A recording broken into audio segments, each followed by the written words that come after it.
Hey Siri, play my favorites.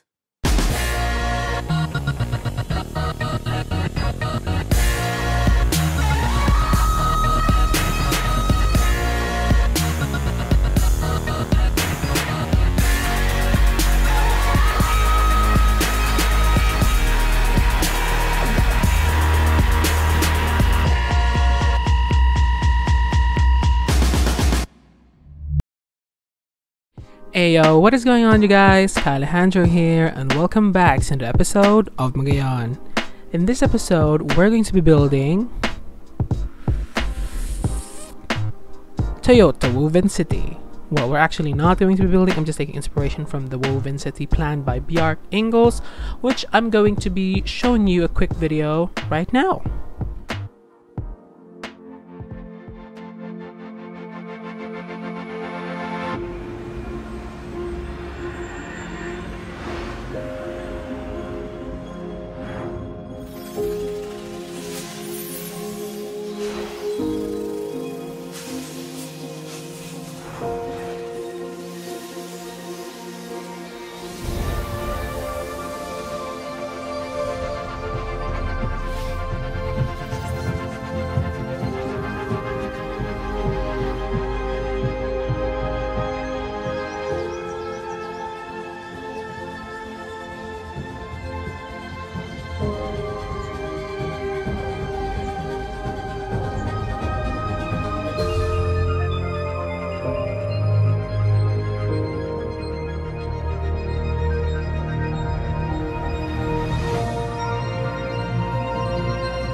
So you just saw this amazing futuristic city by Toyota where people are essentially going to be experimenting on the latest and greatest from Toyota themselves. They're designed to house 350 residents on its first phase, and it can hold a capacity of up to 3,000 people.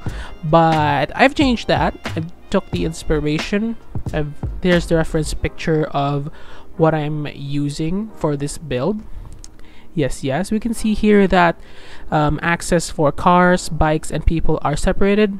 But what I've built here is just everything is shared. I'm going to be changing that later on, or maybe in the next episode. And yeah, if you guys want to see me build this thing, keep on watching.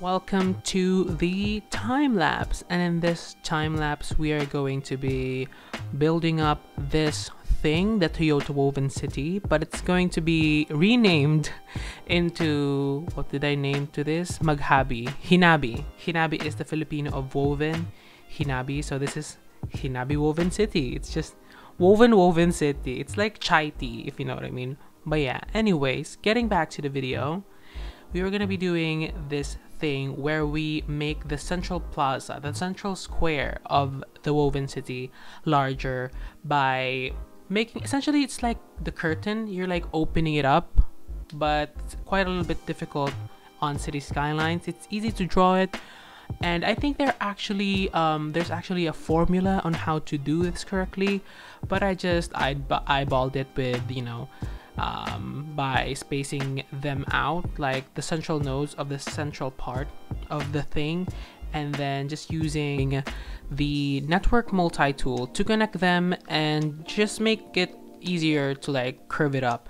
And you'd see here that I am connecting them. The roads are not aligned, like literally, like they, once you get to the central part, they're actually much further from the if that makes sense.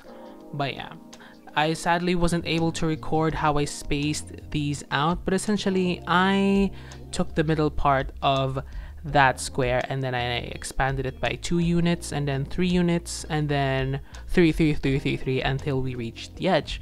So yeah, it's kind of like woven, I think. Yeah, hence the name, Woven City. So yeah, I just skipped through and I forgot that, you know, at the end of this thing, I realized that I could use shift to speed up, you know, using this tool, and I could have saved a lot of time. So you just saw almost like 2 minutes or 3 minutes of me just doing this woven road layout, but it actually took me like an entire hour. So yeah, you'd see here that they are actually not connected. I will be connecting them once again using Network Multi-Tool, which is an amazing mod. If you guys haven't downloaded it already, you should probably do. And if you guys want to see the mod collection for Magayon, the link is down below. Now we are now connecting it, like merge segments together, intersect segments together, and there are some issues where they try to not intersect because there's a node close to it. So I had to remove the node that is close to the segment that is like, there's a node beside each other, as you've seen. I had to remove one of them so that they would, you know, merge properly, because you can't merge 2 nodes together, or else depending on where the node is located, that's where the intersection is going to be, and I don't want that. I want it to be exactly where the 2 roads overlap with one another.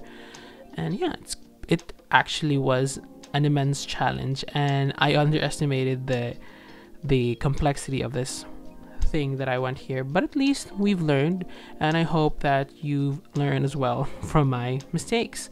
So yeah, there's a little bit of like issues here and there, and we're going to be changing the roads. There's some inconsistencies in this episode because this is a bit of a trial and error. I haven't tried this type of road designing before, but yeah, I took inspiration on my first attempt. I took inspiration directly from the reference image, where we have a dedicated lane for bikes, a dedicated lane for cars, and a dedicated lane for pedestrians.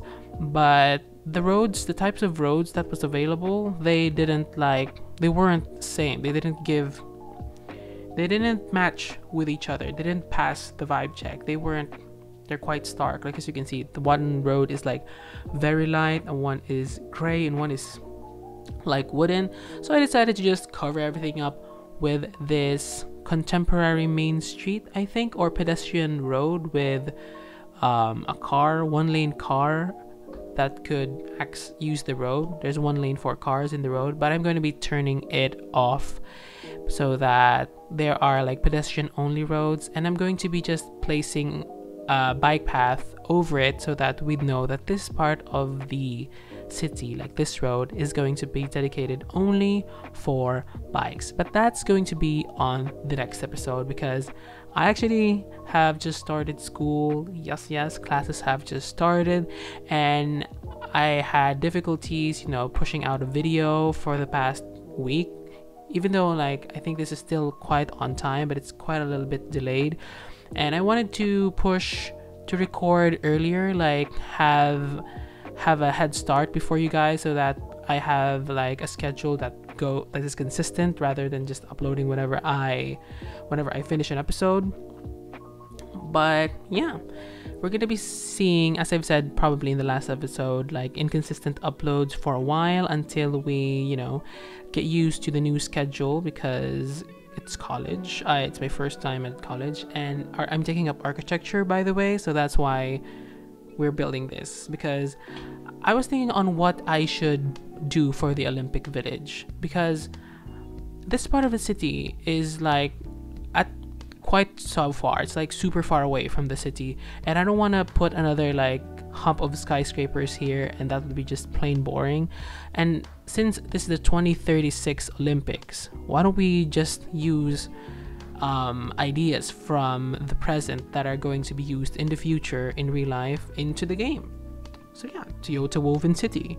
It's like an experiment for like, it's Toyota's like testing grounds for their latest and greatest technologies. So I also wanted to incorporate that, because the Olympics is the time where the host countries can show off their like skills and what they have to offer to the world. So yeah, that is what we're doing here.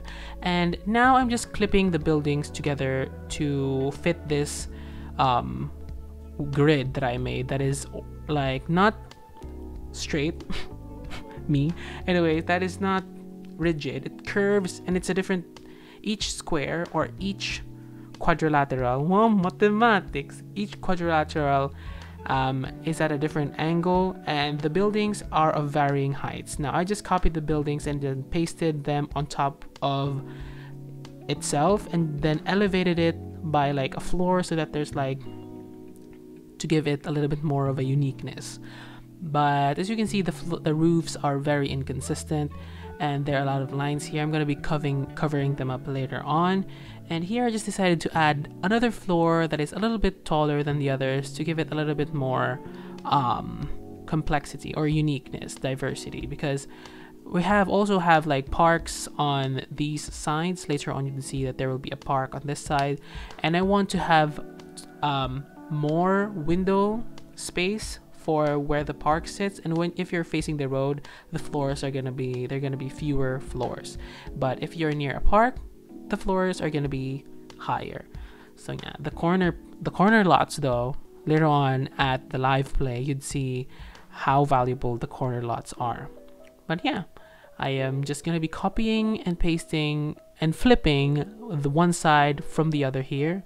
As you can see, copying only the corners and then flipping the corners to the sides, because even though I already used network multi-tool to kind of mathematically, like if you can say that, even though it's not, mathematically align everything, make everything properly aligned, it's still, you know, we still had to go into it, like we actually go into it and do the dirty work of fixing it all up in person. But yeah, I think it was kind of worth it, even though what you've seen here is just 5 minutes of me copying and pasting. But once again, it took an hour to do this.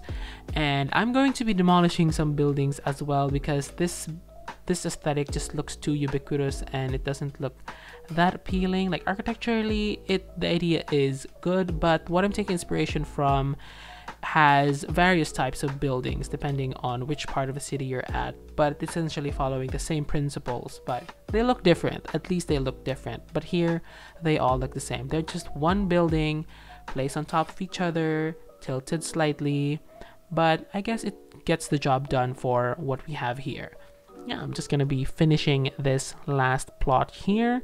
There's gonna be some empty spaces like in this episode, because this episode is essentially just following the reference image, following the basic objective of the woven city, the ideology of it.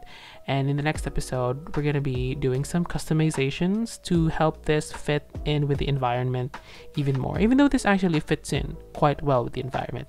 You'd see in the live play how it's just, you don't even notice it, like it's there if you're looking at it from the water, but from above it looks gorgeous, it looks stunning.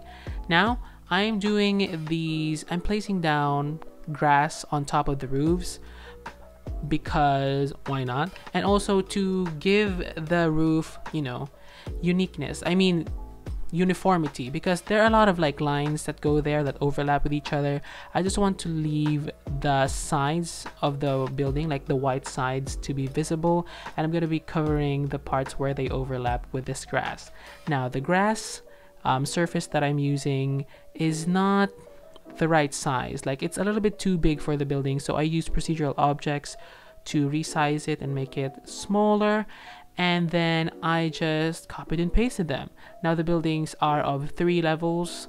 They're the first level, second level, and third level, the leveled parts of the buildings. And if you're closer, the closer you are to a park or into an open space, the more floor that part of the building has for, you know, uniqueness. And yeah, that is the roofs of the building done.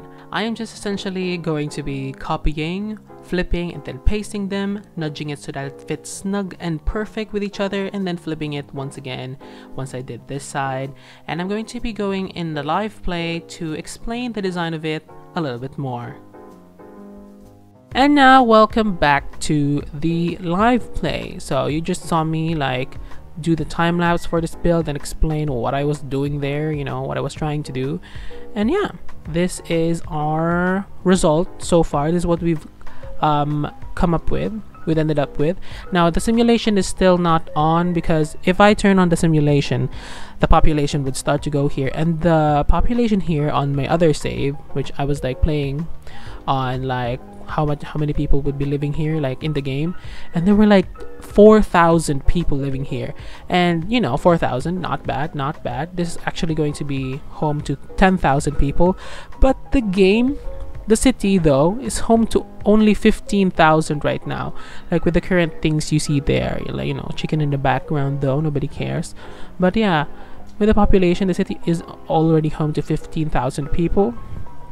When I add this, almost 20,000. I don't want the city to have too big of a population, so I think I'm gonna be editing these buildings here. Or maybe I should continue on with the realistic populations mod, but we'll see.